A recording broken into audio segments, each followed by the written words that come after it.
시상식에 막이 오르기 훨씬 전 모두가 먼저 본 것은 무대가 아니라 한 자루의 마이크였다. 2022년 10월 8일 캐스피오 돔에서 열릴 더 팩트 뮤직 어워즈의 소개 영상 속짧은 클릭 화면이 스쳐 지나가는데도 팬들은 정지 버튼을 연타하며 확대하고 또 확대했다. 검은색 바디 위로 잘게 반짝이는 점들이 빼곡했고 손잡이를 돌리는 순간마다 빛이 미세한 파도처럼 번졌다. 누군가는 저건 별을 준 것 같다고 썼고 누군가는 검은 색이라서 더 조용히 강하다고 적었다. 중요한 건 색과 빛 자체가 아니었다. 그가 그 마이크를 쥐었을 때 어떤 이야기가 시작될지 모두가 그걸 상상했다는 사실이었다. 라인업 발표가 나왔을 때 반응은 단순했다. 역시 나온다. 경연 프로그램을 넘어 한 해 동안 발매, 투어, 라이브 콘텐츠로 팬덤의 규모와 결속을 증명해온 주인공에게 캐스피오 돔은 낯선 장소가 아니었다. 그러나 소개 영상 한 컷이 공개되자 기대는 다른 방향으로 가속됐다. 블랙 그리고 크리스탈 검은색은 단호한 색이다. 섣불은 호들갑 대신 정리된 욕망을 상징한다. 반짝임은 과시일 수도 있지만 가까이 보면 정밀함에 가깝다. 수천 개의 작은 면이 같은 각도로 빛을 찍어내는 것은 요란함이 아니라 수고의 결과다. 그의 팬들이 검은 마이크를 보고 떠올린 것도 결국 같은 결이었다.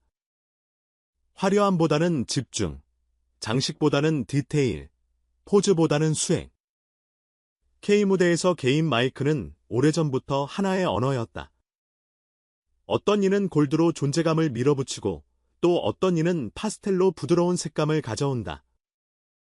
색은 한번 정하면 쉽게 바꾸지 않는다. 팬들은 그 색으로 아티스트를 기억하고 공연장에선 그 색의 물결로 화답한다. 그래서 마이크는 악기가 아니라 서명에 가깝다. 손에 쥐는 순간 그 사람의 문장이 시작된다. 검은색을 택한다는 건 차분하게 밀어붙이겠다는 뜻이고 크리스탈을 입힌다는 건 작은 떨림까지 놓치지 않겠다는 선언처럼 보인다. 빛을 과하게 뿜지 않으면서도 조명에 닿을 때만 번쩍 드러나는 방식. 무대의 중심이 장비가 아니라 목소리여야 한다는 원칙. 그 원칙을 장비가 뒷받침하는 모양새다. 소문은 늘 숫자를 좋아한다. 스와로브스키가 몇천 개 박혔다는 추정치. 국내 최상급 가격이라는 말, 심지어 억 단위가 오가는 댓글도 보인다. 하지만 시상식 주최 측의 공식 비용 공개는 없다. 제작사 소속사 행사 측의 장비 가격을 외부에 밝히는 관례도 드물다. 그러니 이 마이크 가격 논쟁의 대부분은 결국 상상력의 영역이다. 중요한 건 숫자가 아니다. 마이크가 무대를 압도하는 게 아니라 무대가 마이크를 있게 만드는 순간을 만들 수 있느냐다. 팬들이 진짜 보고 싶은 건 그가 첫 호흡을 들이마시고 첫 자음을 붙이고 첫 모음을 길게 당기는 바로 그 동작이다. 크리스탈은 그 순간의 증폭장치가 아니다. 그 순간이 잘 보이게 하는 프레임에 가깝다. 장비를 둘러싼 논쟁이 불붙을수록 다른 쪽에서는 특혜라는 단어가 고개를 든다. 어떤 이들은 왜 저 사람에게만 그렇게 투자하느냐고 묻고 다른 이들은 투자할 가치가 있으니 하는 것이라고 맞선다. 그러나 무대는 장비의 불평등으로 결정되지 않는다.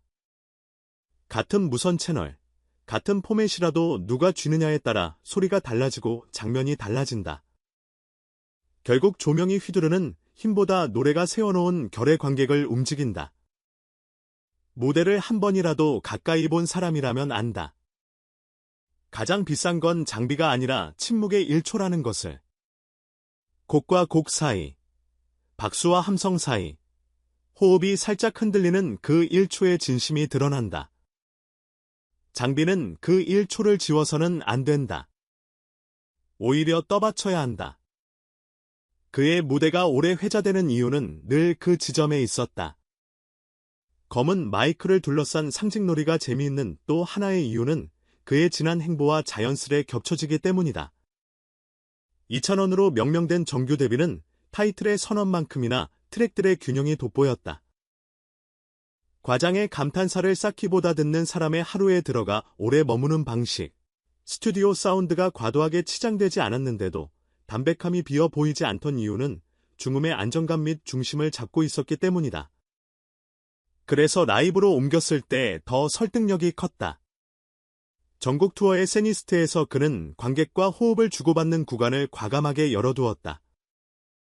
고음을 길게 매달기보다 살짝 나눠내고 박이 촘촘한 곡에서도 한방 늦춘 프레이즈로 감정을 환기했다. 그 덜어내기의 미학은 마이크의 색과도 닮아있다. 필요 이상으로 소리를 키우지 않고 필요한 만큼만 빛을 받는다. 유튜브 클립들에서 확인할 수 있는 건 변신이 아니라 연속성이다. 버스킹 시절의 질감, 커버에서의 문장력, 예능 무대에서의 순발력이 현재의 무대를 만든다. 콘텐츠 아카이브는 브랜딩이 아니라 기록이다. 과거의 발성에서 지금의 호흡으로 연결되는 라이브의 맥이 짧은 영상에서도 분명히 읽힌다. 팬들이 이찬원 채널은 매력의 보고라고 말하는 이유가 여기 있다. 무대 밖을 보여주는 브이로그조차도 과하지 않다. 여행지의 풍경을 오래 비추기보다 동행한 사람의 표정에 오래 머문다. 삶의 시간과 무대의 시간이 어긋나지 않을 때 사람들은 공연장에 가서도 낯섦을 덜 느낀다. 이건 팬서비스가 아니라 신뢰의 기술이다. 다시금은 마이크로 돌아가 보자. 마이크는 악기이자 도구다. 도구는 목적에 종속되어야 한다. 무대의 목적이 관객과 노래를 연결하는 일이라면 마이크는 그 연결을 방해하지 않을 만큼만 존재해야 한다. 검은색은 이 조건에 유리하다. 반사광이 과도하지 않고 손의 움직임을 강조하지 않으며 입술과의 거리를 시각적으로 과장하지 않는다. 크리스탈 코팅을 했다면 그 이후에도 기술적 미학적 분모가 있었을 것이다. 근거리 조명이 들어올 때만 반짝여 타이밍을 시각신호로 만들어준다거나 손의 포지션이 달라질 때 관객이 음색 변화를 감지하기 이전에 변화가 있음을 눈으로 감지하게 한다거나 의도했든 아니든 이런 효과는 무대의 클라이맥스에 힘을 더한다. 그가 손가락으로 마이크 하단을 톡 건드리며 호흡을 재정렬하는 장면, 관객은 무의식적으로 다음 음절을 기다리기 시작한다. 루머의 온도를 관리하는 가장 합리적인 태도는 모른다고 말할 수 있는 용기다.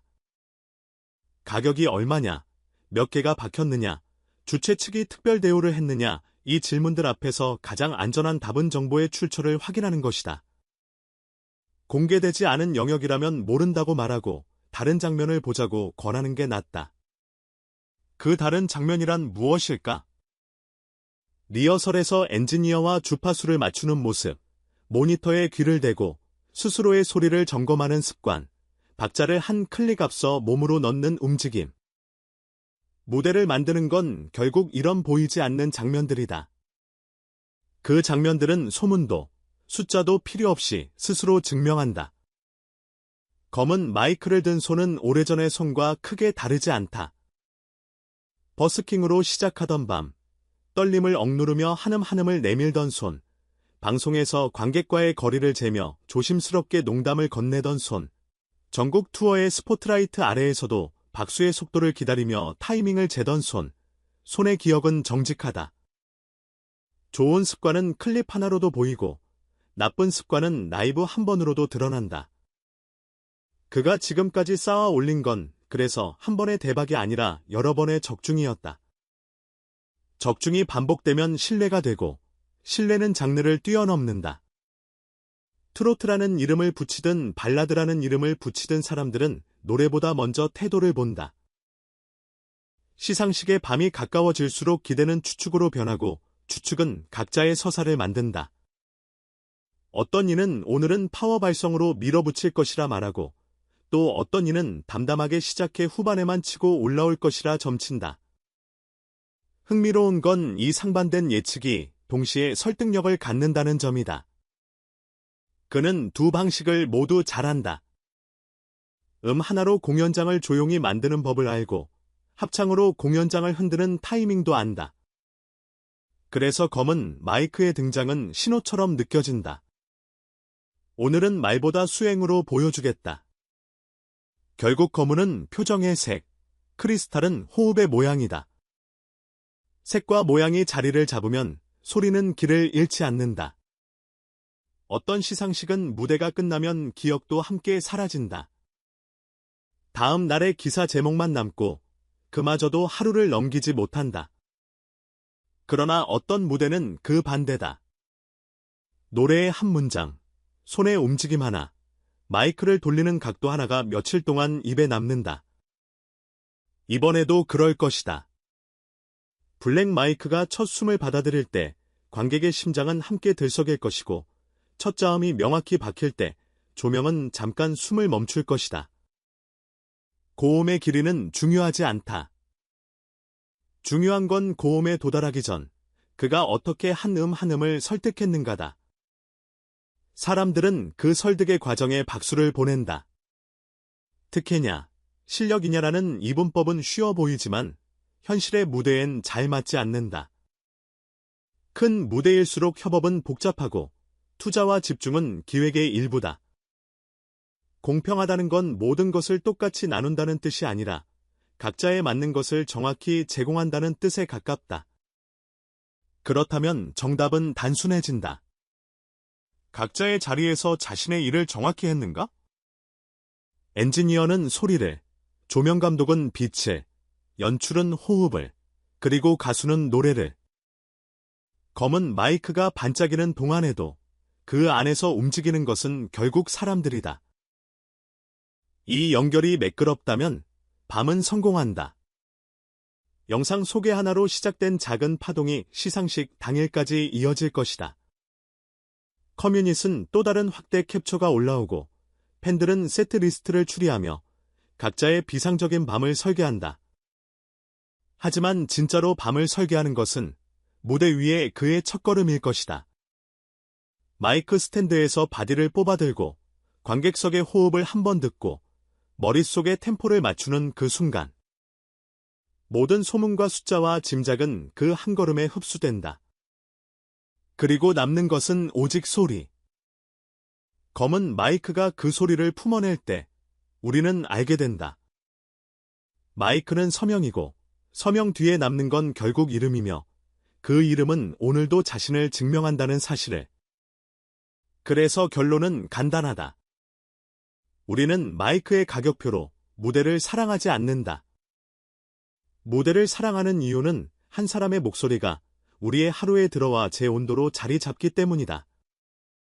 그가 검은 마이크를 쥐고 첫 문장을 시작하는 바로 그 순간, 시상식은 숫자 노름을 멈추고 음악으로 돌아올 것이다.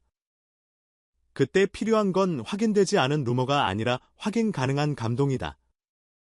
그리고 그 감동은 언제나처럼 너무 요란하지 않게, 그러나 누구보다 오래 남는 방식으로 우리에게 도착할 것이다.